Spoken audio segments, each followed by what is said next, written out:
money supply, specifically in this case, the banks. And that causes inflation, yes, because you're injecting money into the money supply, but it's something that the Federal Reserve does and has been doing since the Federal Reserve was created in 1913.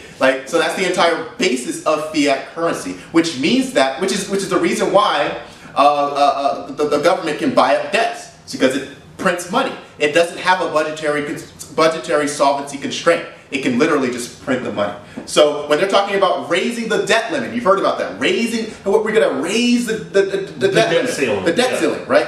It's because they literally just print the money. They just decide, okay, well, we're going to have this up. We're going to have this much debt. Can you do that? No. No, I can't raise my debt ceiling. I know that. It's because I can't just create money out of nowhere. They can create money out of nowhere. So what Jill Stein is saying is that instead of going back and forth between corporate bought politicians and bank bought politicians over whether or not we should put together a congressional plan to bail out the students who actually could use that money and pump the money back into the economy, just go ahead and just circumvent those MFers and just go to the Federal Reserve, have them pump the money back into the banks and cancel out the debt. Yes, and let's just say this is part 2 of the video. If you didn't see part 1, you'll see a card that will share it. And so what's important here is you may hear that monetary policy and say, I don't agree with that. And that's fair. We can have a discussion about how to cancel student debt. But you can't tell me it's impossible. And let's just say here, as we finish up, because with Jill Stein, they tried to smear her, and it only made the greeners even stronger.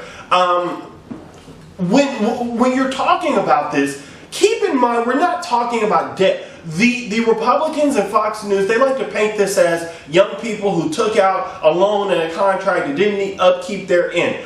I like what Jill Stein said, which is, well, Wall Street didn't keep their end of the deal.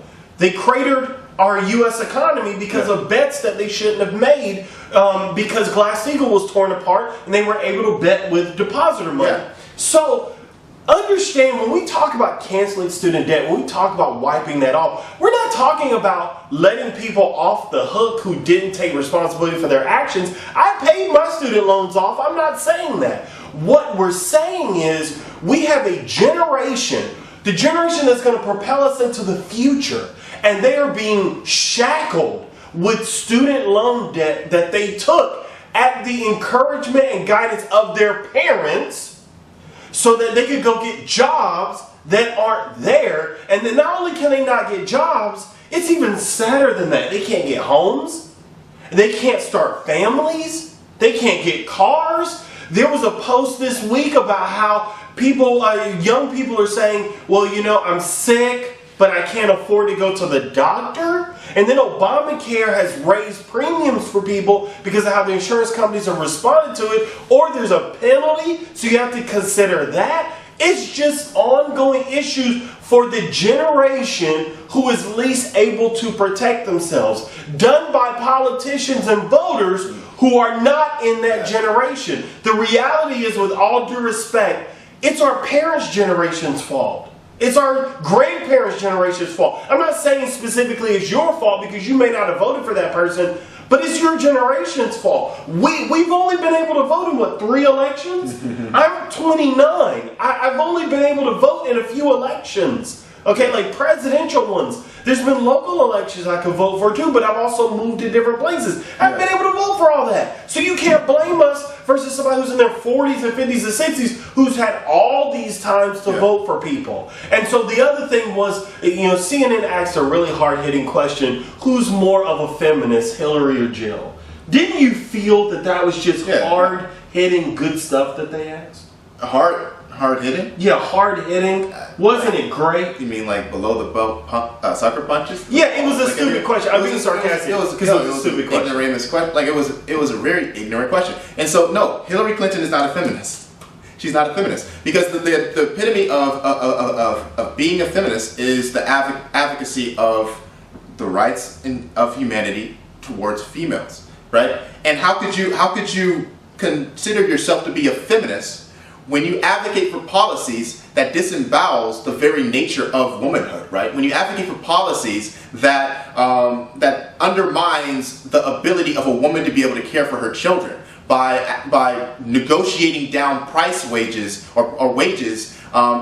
in Haiti, when Yes. people are trying to fight for better wages so that they can take care of their families, right? That's the epitome of feminism, right? You want your women to be able to be strong and powerful and active members of the community. Or, as Secretary of State, you're supporting countries like Saudi Arabia, Right.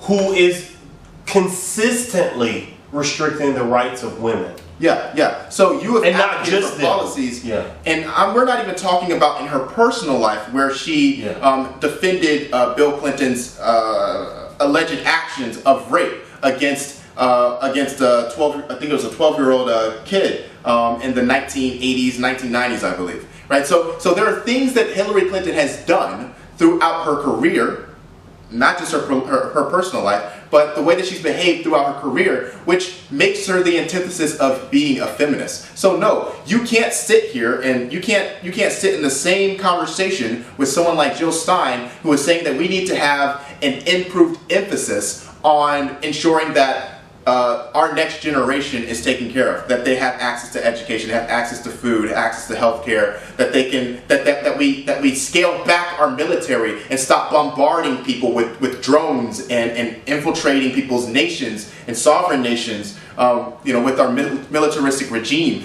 Those things can't happen and be compatible with being a feminist, because guess what? You kill people when you do that, and feminists are people. So I don't. Whenever I watch Chris Cuomo, I get a done look on my face, and that's how I felt the entire time. It's like, okay, bro. It's like, I don't feel like I'm having an honest conversation. And the neoliberals who are in my, you know who you are, the neoliberals in my fan club, I don't understand you. I don't think that you understand you, because I really question how you sleep at night.